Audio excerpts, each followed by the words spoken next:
गेहूं संकट से जूझ रहे पाकिस्तान की मदद करेगा भारत। बदले में पीएम मोदी ने रखी शर्तें। पाकिस्तानी एयरबेस पर नजर आया तुर्की का बायरकटार TB2 ड्रोन। कश्मीर से गुजरात तक बढ़ा खतरा। दोस्तों, भारत के द्वारा जम्मू कश्मीर के विशेष दर्जे को रद्द करने के बाद से भारत पाकिस्तान के बीच संबंध खराब हो गए थे, लेकिन अब ये दोनों देश गतिरोध के दूर करने के लिए पर्दे के पीछे से बातचीत कर रहे हैं। पाकिस्तान ने भारत के जम्मू कश्मीर से आर्टिकल 370 हटने के बाद संबंध खराब कर लिए थे।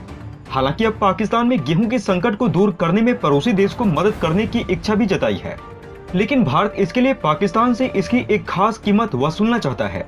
रिपोर्ट में कहा गया है 2019 से दोनों देशों के बीच राजनयिक संबंध खराब हो गए हैं। द्विपक्षीय व्यापार निलंबित कर दिया गया और कोई सीधी वार्ता नहीं हुई, लेकिन अब दोनों एक दूसरे से बिना किसी शोरगुल के बात कर रहे हैं। इन्हीं संपर्कों के कारण फरवरी 2021 में युद्ध विराम समझौते का नवीनीकरण हुआ और तब से संघर्ष विराम जारी है और इसके उल्लंघन की कोई बड़ी घटना नहीं हुई है। लेकिन इस प्रक्रिया से दोनों देशों के बीच वार्ता की बहाली के मामले में कोई सफलता नहीं मिली है। रिपोर्ट के आधिकारिक सूत्र के हवाले से कहा गया है, प्रधानमंत्री शहबाज शरीफ के कार्यभार संभालने से पहले ही दोनों देश एक दूसरे से बिना शोरगुल किए बातचीत कर रहे हैं। इसे बैक चैनल कहें, ट्रैक 2 या पर्दे के पीछे की बातचीत कहें।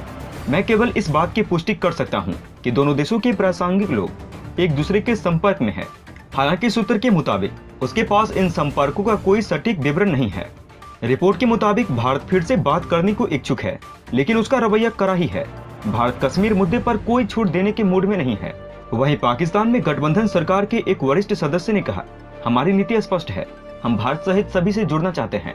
इससे पहले पाकिस्तान के नए प्रधानमंत्री शहबाज शरीफ ने कहा था कि वो भारत के साथ अच्छे संबंध चाहते हैं, लेकिन कश्मीर पर पहले बात करनी होगी। खबर में दावा किया गया है कि पश्चिमी देश जैसे अमेरिका और ब्रिटेन तनाव को कम कर दें और दोनों पड़ोसी देशों के बीच फिर से बातचीत शुरू करने के लिए दबाव डाल रहे हैं।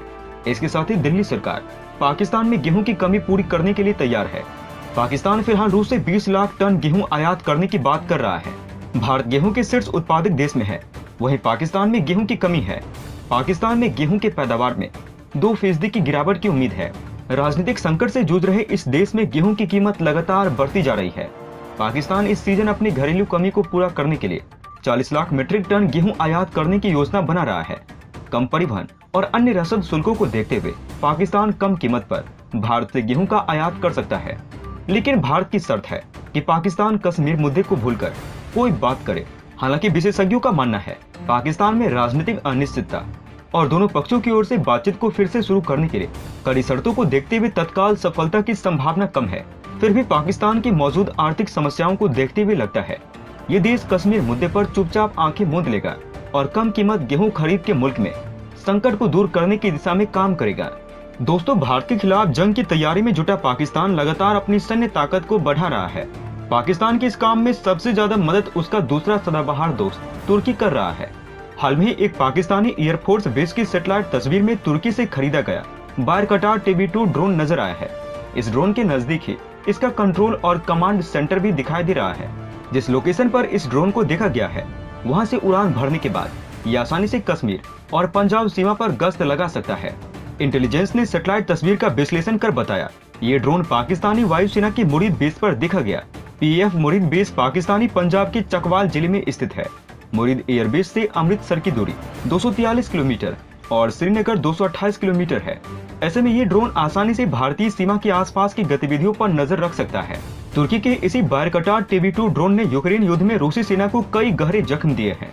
यूक्रेन का दावा है कि इस ड्रोन ने रूस के सैकड़ों टैंक, आर्मर्ड व्हीकल और मिलिट्री बेस को निशाना बनाया है। रूस के महाशक्तिशाली युद्धपोत मॉस्कोवा को भी डुबाने में इसी ड्रोन का हाथ बताया जाता है। नागोर्नो काराबाख युद्ध के दौरान भी अजरबैजान ने इसी ड्रोन की मदद से अर्मेनियाई सेना की कमर तोड़ दी थी।